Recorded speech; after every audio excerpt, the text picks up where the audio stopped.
கன்சைட் முகாம் சுவரில் எழுதப்பட்டிருந்த கையெழுத்து காரணமாக 11 இளைஞர்கள் கடத்தப்பட்ட சம்பவம் புதிய திருப்பத்தை எட்டியுள்ளது.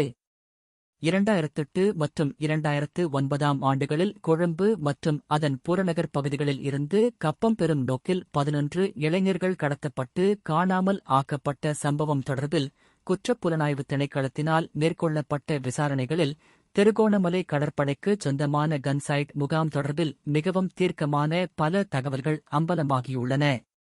குறித்த இளைஞர்கள் இந்த முகாமில் தடுத்து வைக்கப்பட்டிருந்தமை நீதிமன்றில் உறுதிப்படுத்தப்பட்டுள்ள நிலையில் அங்குள்ள சுவரொன்றில் எழுதப்பட்டிருந்த முகவரியொன்றை பரிசோதித்தபோது அது கடத்தப்பட்ட சாந்த சமரவீர என்பவருடைய கையெழுத்து என்பது உறுதிப்படுத்தப்பட்டுள்ளது. இந்த விசாரணைகளில் வெளிப்படுத்தப்பட்டுள்ள மிகவும் அதிர்ச்சியூட்டும் விடயம் யாதெனில், குறித்த கன்சைட் முகாமிற்குள் 6 பெண்களும் சட்டவிரோதமாக தடுத்து வைக்கப்பட்டிருந்ததுடன் அவர்களில் 5 பேர் படுகொலை செய்யப்பட்டுள்ளனர் என்பதாகும். அவ்வாறு தடுத்து வைக்கப்பட்டிருந்த ஒரு பெண் கர்ப்பமாக இருந்துள்ளார்.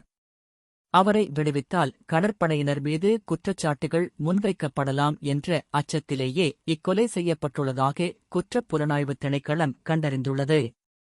இதற்கு முன்னர் போதிய சாட்சியங்கள் இன்மை காரணமாக திருகோணமலை நீதவான் நீதிமன்றத்தில் B20202011, B28632008, B25132008 இடைநிறுத்தி வைக்கப்பட்டிருந்த வழக்கு நடவடிக்கைகள் இக்கொலைகள் தொடர்பான தகவல்கள் வெளிவந்ததை அடுத்து மீண்டும் ஆரம்பிக்கப்பட்டுள்ளன. அத்துடன் மேலதிக விசாரணைகளை குற்றப்புலனாய்வு திணைக்களத்தின் கூட்டுக்கொள்ளை விசாரணைப் பிரிவிடம் ஒப்படைக்குமாறு நீதவான் பொலிஸ் மா அதிபருக்கு உத்தரவிட்டுள்ளார். கடற்படைக்குள் இயங்கிய கப்பம் கோரும் கும்பலொன்றினால் மேற்கொள்ளப்பட்ட இந்த மனிதாபிமானமற்ற குற்றச் செயல் தொடர்பில் கஸ்தூரி ஆரச்சிகே ஜோரி, ரஜீவ் நாகநாதன், பிரதீப் விஸ்வநாதன் உள்ளிட்ட 11 இளைஞர்களை கொலை செய்வதற்கு சதித்திட்டம் தீட்டியமை, கடத்தல், சட்டவிரோதமாக தடுத்து வைத்தமை மற்றும் சாட்சியங்களை மறைத்தமை உள்ளிட்ட 667 குற்றச்சாட்டுகளின் கீழ் சட்டமா அதிபரால் பிரதிவாதிகளுக்கு எதிராக வழக்கு தொடரப்பட்டுள்ளது. இந்த முழுமையான சம்பவங்கள் தொடர்பில் வசந்த கரன்னகொட, ரவீந்திர விஜயகுணரத்ன மற்றும் நிஷாந்த் உலகதென்ன ஆகிய 3 முன்னாள் கடற்படை தளபதிகளுக்கு எதிராகவும் குற்றச்சாட்டுகள் முன்வைக்கப்பட்டுள்ளன. அப்போதைய கடற்படை தளபதியாக செயற்பட்ட வசந்த கரன்னகொட இந்த கடத்தல்கள் தொடர்பில் அறிந்திருந்தார் எனவும், அவரது தனிப்பட்ட பாதுகாப்பு அதிகாரி தெஹிவளையில் 5 இளைஞர்களை கடத்தும் சம்பவத்தில் நேரடியாக தொடர்புபட்டுள்ளதாகவும் சிஐடி நீதிமன்றத்திற்கு தெரிவித்திருந்தது.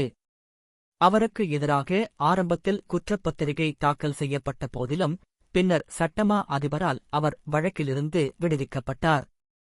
இதற்கு எதிராக பாதிக்கப்பட்டவர்களின் உறவினர்கள் உயர் நீதிமன்றத்தை நாடியுள்ளனர். மேலும் இச்சம்பவத்தின் பிரதான சந்தேக நபரான நேவி சம்பத் என்பவருக்கு தலைமறைவாக இருக்க உதவியமை மற்றும் சாட்சியாளர்களுக்கு அழுத்தம் கொடுத்தமை ஆகிய குற்றச்சாட்டுகள் முன்னாள் கடற்படை தளபதி ரவீந்திர விஜயகுணரத்னவிற்கு எதிராக முன்வைக்கப்பட்டன.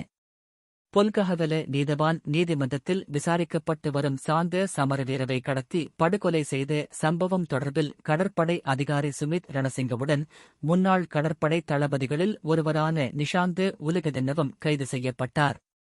முன்னாள் கடற்படை தளபதி பிரவிஸ் சின்னையா வழங்கிய வாக்குமூலத்தின்படி திருகோணமலை கன்சைட் வலயத்திற்குள் பிரவேசிக்க அவருக்கு கூட அனுமதி இருக்கவில்லை.